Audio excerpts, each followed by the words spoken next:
All right, everyone. I don't quite know how to start this one off today because I was a little bit indecisive about whether or not I wanted to shoot a video about the Trump assassination because, to be quite honest with you, this isn't a political channel. Not really, anyway. We do touch upon some subjects that may be part of a political issue, so to speak. I mean, whenever we're talking about speeding or things like that. But the issue is that this shooter, and I don't really care about the politics involved, to be honest with you. Well, I do care, but it's not. I don't want this channel to be a political channel if I can help it. I want it to be about the bikes and 100% about the bikes. But there was an issue with this incident in that the shooter was wearing a T-shirt of Demolition Ranch, and I am a gun enthusiast in my own right. Here in the UK, we are not really allowed to buy guns unless we have a firearms license, as I'm sure a lot of you already know. But I do enjoy watching gun content, and I'm subscribed to Demo Ranch. I'm subscribed to Garand Thumb, Administrative Results, Donut Operator, Brandon Herrera, Kentucky Ballistics, in Backyard Ballistics as well. But I think that's an Italian channel. I'm not 100% sure on that one. But I do subscribe to a lot of gun YouTubers, and the issue that I'm finding with all this is that Matt from Demo Ranch and all of these other content creators surrounding gun, not even gun culture, but gun mechanics and gun Forgotten Weapons. That's another channel that I subscribe to as well. I have an interest in it personally, but the issue is that I have a feeling that YouTube is going to heavily crack down on these gun content creators now, and I'm not sure in what form it's going to take, but I am wondering if they're going to start restricting gun content a little bit more now after this event. And the reason why I wanted to discuss this is because we're kind of in the same boat as motorcyclists. There's a stigma, there's a... Gosh, I don't even know how you describe it, but there's always a negative association between motorcyclists and the general public. Just recently, I shot one of our ride reviews, and it's a spot that I go to very frequently. I've been going there for years, and I was the victim of discrimination against motorcyclists, against bikers. It's the first ever time I'd actually experienced it firsthand. And so this is the issue. We're going to do a dedicated video about the discrimination that I experienced, but this is one of those things that is going to affect a lot of content creators. And the problem is that, again, as always with these things, blame is put in the wrong place, the popular media. And it's really sad, actually. I saw Matt's video today on Demo Ranch, and he said that he's seen news articles with the shooter's name, Trump, and his name on the headline. And I just thought, man, that sucks. You have no affiliation to this person, even though he was getting questioned by media outlets whether or not he had any association with the shooter. He sells... I mean, he's got over 11 million subscribers. He sells merchandise, probably tens of thousands of units every single month, at least every year. So how on earth is he... The fact that people make that association, automatically start thinking that these gun channels are responsible in some way for the shooting, is just outright ridiculous and just totally irresponsible. It's a little bit like this. So I know a lot of you probably are aware of this because you've been followers for a long time, but I am really into heavy metal music, and it's a little bit like, well, if that shooter was wearing a band t-shirt, a metal band t-shirt, then all of a sudden the popular media, you can see it now, they would automatically start associating the person's love of a particular brand of music to his actions. Or if he was wearing a video game t-shirt, a GTA 5 t-shirt or something like that, it's the same old nonsense, isn't it? Where if it wasn't Demo Ranch, it would be something else that the media could cling on to and say, that is why. That is why that person did what they did. Whereas the vast majority, in fact, 99.9% of people who subscribe to the content, who listen to that music or play those video games, would never even think of doing what this individual did. These are people's livelihoods that these media outlets are fiddling around with. And, imagine if there's a really negative story about, I don't know, a biker or something like that, and something really bad happens or what have you. That's probably going to affect us. Imagine if we had merch and they were wearing some of our merch. Or even, Yummy Noob or, I don't know, Bennett's Bike Social or, I don't know, whatever, 44 Teeth. All these brands, imagine if they had their merchandise exposed on something extremely negative like that.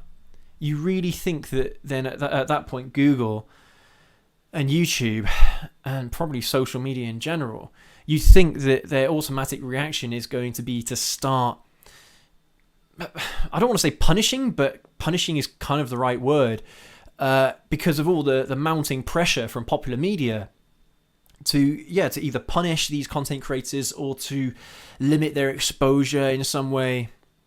I don't know, man. But you can see it happening. And come on, man. I think anyone that watches gun channels or motorcycle channels, they all know that the channels aren't about the item being used in a malicious way. They are just about the item. The hobby is in the motorcycle. The hobby is in the riding. The hobby is in the gun and the function of the gun, not the way how the gun is used necessarily.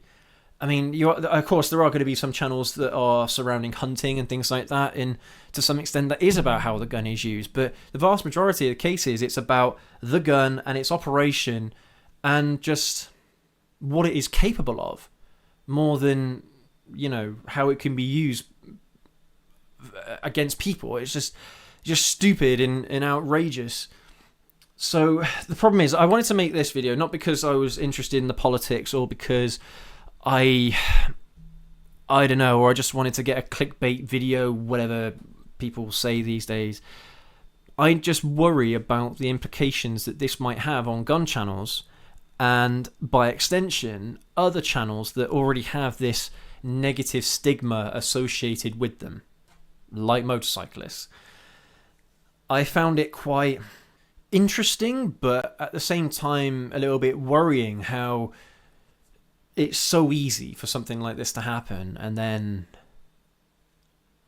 do you know, I was talking to the wifey earlier about this, and we were just kind of thinking, well, what's going to happen next if YouTube decide to be stricter or restrict gun content more on the platform? Where's that going to leave the content creators, and where's that going to leave up and coming content creators? Where's that going to leave the people who are interested in that content, who consume that content on a regular basis? Where does it leave all those people? And if they do restrict the content, they restrict monetization, if they restrict the reach that it gets on the algorithm or something like that, then it's not a far cry to assume that these channels will just give up. They'll just be like, look, YouTube is shafting us because of the Trump shooting. There's nothing we can do about it. We can no longer make a career in journalism, gun journalism, just like us. It's a motorcycle journalism channel. Gun journalism, it will no longer be viable on a platform like YouTube. And my God, that could spell disaster for a lot of other channels in spaces that for now might seem quite innocent. But yeah, you get a little bit of negative press like that, and it could be the end of moto vlogging channels, motorcycle journalism channels, bike reviews, things like that. You just never know. But yeah, I just wanted to make this short little video, and like I mentioned, we are going to do a dedicated video on the discrimination experience that I had recently. But as far as politics goes, I think everyone's in the same boat here, where we don't condone this kind of stuff. And I know that Trump himself incites political violence in a lot of ways. He encourages it. Well, does he encourage it, or does he endorse it, or does he accept it? I don't know what the right word is, but it is interesting how this has come back to bite him now, and hopefully this changes his rhetoric in some way, his aggressive political rhetoric. And I know that Biden is guilty of the same rhetoric in certain circumstances, certain situations and things that he said, but you know, we all depend on the United States, as much as I hate to say it, because, you know, every country is proud to be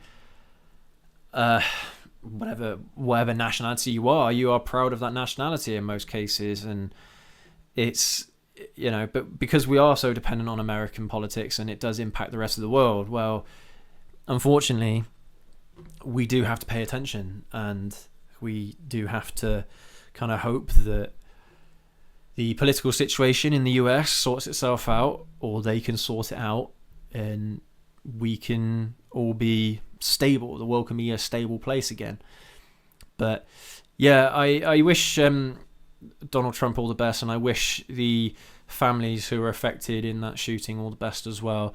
And I wish Matt from DemolitionRanch all the best, and Brandon Herrera, Kentucky Ballistics, and all the other gun content creators. I wish you lot all the best, and I really hope that this doesn't affect you guys in the way that I suspect it will in the near future, once YouTube has had an opportunity, or Google has had an opportunity, to review their policies on what they find acceptable content.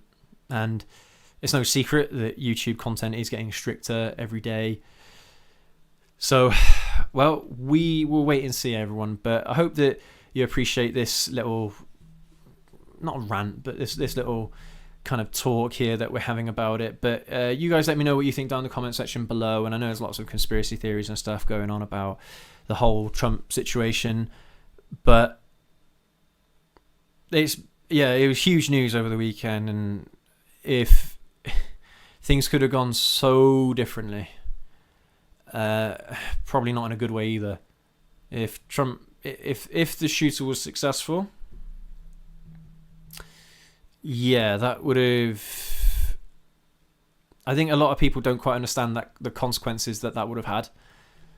You know, it may well have started or incited a civil war in the United States. It's that big. So, yeah, no. Politics has to be sorted at the ballot box. It has to be sorted democratically. Not like this. This isn't right. So, but thank you ever so much for watching this one. And as I mentioned, let me know what you think down in the comment section below. And I hope that content creators that are on the fringes of what YouTube may find acceptable end up coming out on top in this situation. I hope that YouTube aren't too harsh with their judgment of YouTube channels. And I know for a fact that these gun YouTube channels would never, any of them would never condone what happened over the weekend, and they will not accept it whatsoever, because it not only affects them and their reputation, but their content is not like that whatsoever. It really isn't. So definitely go and check them out. All the channels that I mentioned, if you have somewhat of an interest in firearms, definitely go and check them out. They do a lot of fantastic content, especially DemolitionRanch and Grand Thumb and Kentucky Ballistics. I think those guys are really good at what they do. So definitely go and check them out. Thank you so much.